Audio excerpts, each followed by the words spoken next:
You won't believe how this entire neighborhood war started. Not with noise complaints, not with parking violations, not even with overgrown lawns. No, this one began with paint. That's right, a simple house repainting job turned into one of the most ridiculous, drawn-out HOA battles the community of Maplewood Springs had ever seen. Meet Daniel Foster, a 42-year-old father of two who had just spent his savings repainting his home. His house had been fading for years, its once cream-colored walls turning into a patchy, weathered beige. He finally decided it was time to fix it. Wanting something fresh and timeless, he chose white, a crisp, clean shade that made his home look brand new. The moment the last stroke of paint dried, Daniel felt proud. His home gleamed in the sunshine. Neighbors even complimented it. "Looks great, Dan," one said as they walked their dog. Another neighbor joked, "Finally, someone spruced up a house in this neighborhood." Daniel smiled, thinking he had done something positive. But across the street, watching with narrowed eyes from behind her manicured hedges, was Margaret Holloway, the HOA president. Late 50s, bleach blonde bob, pearl necklace, always with a clipboard in hand, Margaret had a reputation. She was the kind of woman who believed her role was not just to enforce rules, but to micromanage lives. And she decided, in that very moment, that Daniel's freshly painted home was a problem. 3 days later, Daniel opened his mailbox and found a notice from the HOA. His heart sank. The letter stated that his house color was non-compliant with the neighborhood's approved palette. According to the HOA, the white he had chosen was too bright compared to their designated off-white or eggshell. He was being fined $500 per week until he repainted his house. Daniel stood in his driveway reading the notice, stunned. "Too bright," he muttered. "It's white. Just white." But to Margaret and her board, it wasn't that simple. She wanted to make an example out of him. Daniel thought it had to be a mistake, surely a misunderstanding, so he decided to attend the next HOA board meeting. When his turn came, he calmly explained that he had chosen a neutral white, nothing flashy, and certainly not neon or distracting. Margaret, sitting at the head of the table, tapped her pen and smiled in that smug way only an HOA president could. "Mr. Foster," she said, "our guidelines are very clear. Approved colors are listed in the handbook. Eggshell, cream, ivory. What you chose is, well, let's call it stark white. It disrupts the harmony of our community aesthetic." The room fell silent. Daniel could hardly believe what he was hearing. "You're telling me my house is too white? That's the problem? It's clean, it's fresh, it's tasteful." Margaret leaned back in her chair. "It's not compliant, and until it is, you'll face weekly fines." Other residents at the meeting shifted uncomfortably. Some even whispered, clearly sympathizing with Daniel, but no one dared to speak against Margaret. She had ruled the HOA with an iron fist for years, and few were willing to risk her wrath. Back home, Daniel showed his wife the letter again. "They're insane. They want me to repaint the entire house because it's the wrong shade of white.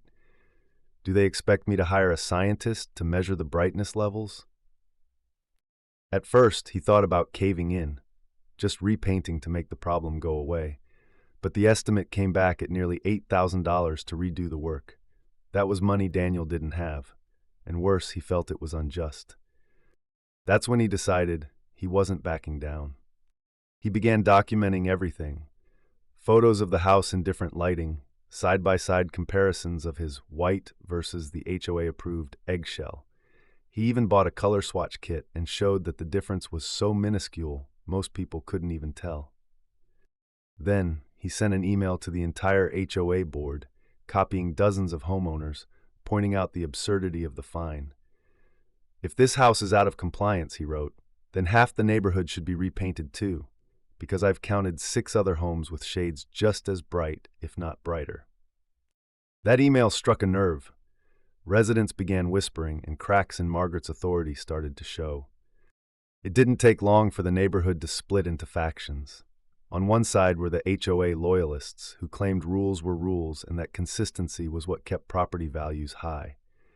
On the other side were the rebels, tired of Margaret's nitpicking, who saw Daniel as a hero standing up against her tyranny. The cul-de-sac transformed into a battleground of passive-aggressive gestures. One neighbor placed a giant white inflatable swan in their front yard in solidarity with Daniel. Another draped a banner that read, "Let Dan's house shine." Meanwhile, Margaret doubled down. She sent compliance officers, really just two retired neighbors with measuring tapes, to Daniel's property, taking photos and jotting down notes as if they were FBI agents on surveillance duty. The drama reached new heights when a rumor spread that Margaret had actually repainted her own house years ago without board approval. Someone dug up old photos on a community Facebook group, showing her house in a completely different shade than what was currently allowed. The hypocrisy was glaring. One evening, Daniel's doorbell rang. It was his neighbor, Linda, holding a binder. "You're not going to believe this," she said. Inside the binder were copies of old HOA meeting notes, budgets, and approvals. Buried in the documents was evidence that the HOA color chart had never been formally updated or approved by the community vote. Margaret had just printed out a list one day and declared it law. That revelation spread like wildfire. Suddenly, homeowners realized the entire eggshell versus white rule was built on nothing more than Margaret's personal preference. The next board meeting was packed. Dozens of neighbors showed up, some wearing plain white t-shirts as a show of support for Daniel. When Margaret tried to speak, she was met with boos and interruptions. Daniel, calm but firm, stood before the crowd and laid out his case. He showed the binder, the old photos, and the fact that many other houses were technically out of compliance. The room erupted, people shouted, some demanded Margaret step down, others insisted the fines be reversed immediately. The board members, usually obedient to Margaret, looked nervous. For the first time, she was losing control. "Please like and subscribe." Margaret, flustered, tried to regain order. "This meeting is out of control. You're all acting hysterical over a simple rule." But the homeowners had had enough.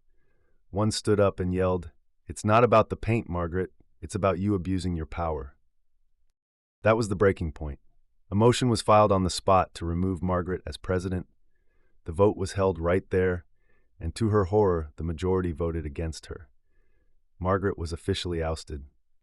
Daniel's fines were immediately voided. The board announced a review of all HOA rules, this time with actual homeowner input. The color chart would be rewritten fairly, and a new policy would prevent any single board member from unilaterally making changes. In the weeks that followed, Daniel became something of a local legend. Neighbors would wave and say, "Love the shade of white, Dan." His house, once a source of conflict, became a symbol of standing up against unnecessary control. And Margaret? She sulked away, rarely seen outside anymore. Rumor had it she even tried to sell her house, but potential buyers kept bringing up the white paint story and backing out. Daniel, meanwhile, finally felt peace. He hadn't just defended his right to paint his home. He'd exposed years of overreach and freed the neighborhood from a petty dictatorship. As he sat on his porch one evening, sipping coffee, he smiled at his house glowing in the sunset. It wasn't just paint, it was a reminder that sometimes the smallest battles reveal the biggest truths. And all of it started with the wrong shade of white. Thanks for watching, and please like and subscribe.